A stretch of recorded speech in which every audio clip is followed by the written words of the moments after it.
there, Allie Dunn here, leadership coach and Enneagram consultant, on the topic of burnout by Enneagram type. You may find yourself, which I think most of us in modern society today find ourselves being overwhelmed, feeling exhausted, and either in burnout or on the verge of.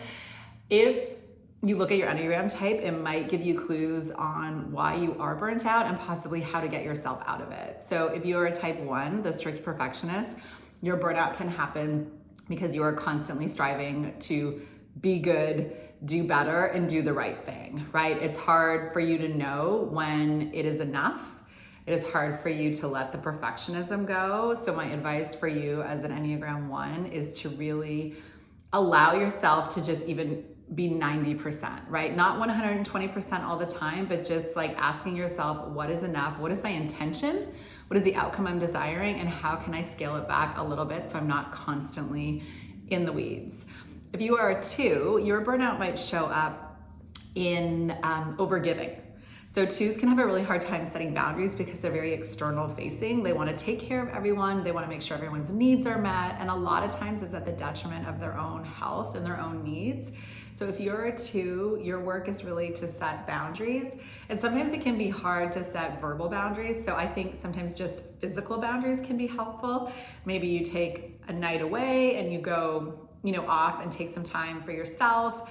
Maybe it's just about saying no. Maybe it is just about sharing with people that you are feeling burnt out and you feel like you have been overextending yourself and you need some space. It's kind of in conflict of interest for the 2 because they pursue connection, but it is very important as a 2 to stay healthy by setting boundaries. If you are a 3, an achiever, your burnout probably lies in being a workaholic and not being able to stop. Because 3s are constantly pursuing success, it's very hard for you not to want to get to the next thing and to be better and to be seen as better. And so for the 3, it's like really taking the time to evaluate your priorities. At the end of your life, what do you want to be known for? What is really important? And if you look at all the studies I've done across the board, really it's about kind of relationships, family, and meaning versus, let's say, like the pursuit of status or image. So just even taking stock. And if you find out after that, okay, these are the things that are really important to you, at least you know. But just like spinning and working and working and working, it's also really easy as a 3 to bury yourself in your work and maybe avoid other parts of your life that don't feel as satisfying.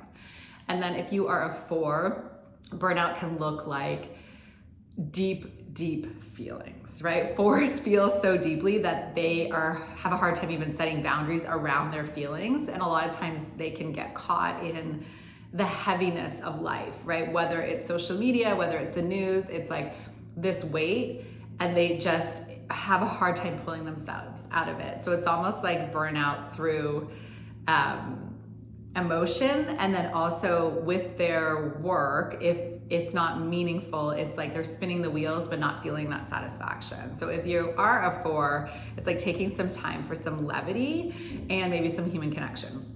And then if you're a 5, burnout can just look like overconsumption, right? So you are constantly pursuing, you need to have the right answers, you need to have all the information, and you can kind of end up in a bit of a hole, right? So you might become isolated.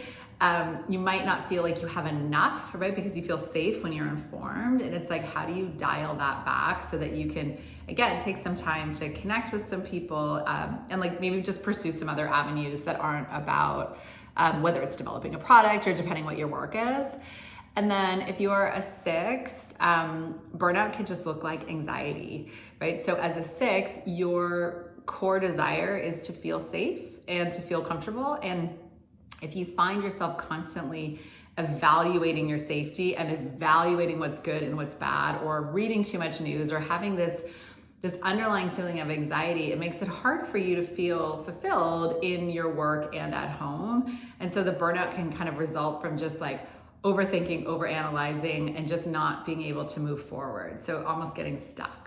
And then if you are a 7, burnout can look like just doing too much. 7s have their hands in so many buckets and avenues, and they really are just pursuing all the experiences all the time. And that can lead to A, feelings of emptiness, and then B, just like misalignment in kind of purpose or really what their big picture goals are. And so for A 7, to kind of avoid that burnout of doing it all, is really being quiet, like channeling that Enneagram 5, going into a place of like knowledge or rest or isolation can really help you. Burnout for an 8, also kind of similar to the Enneagram 3, can really look like overworking, right? So an 8 is just constantly working. You're at the finish line before anyone else. You're physically exhausted, but you would never ever share that with anyone. You're probably not taking care of your health as well. 8s have a really hard time making sure that, you know, they're eating well and that they are resting. Like restorative work and 8s usually don't go hand in hand. It's like go, go, go, go.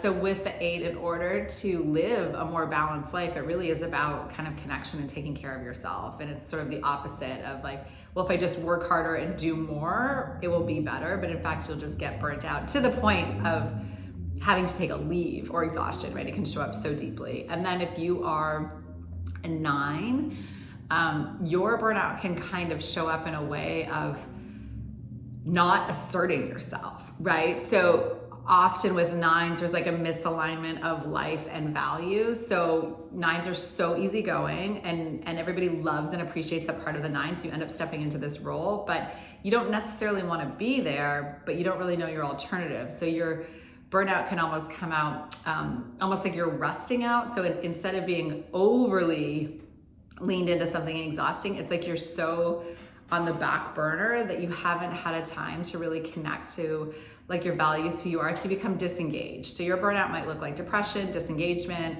lack of fulfillment, even unhappiness, even depression. It can get into that space. So for the 9, it's like really digging deep and looking, trusting your intuition and finding ways for you to kind of step into society and the life that you want to be part of.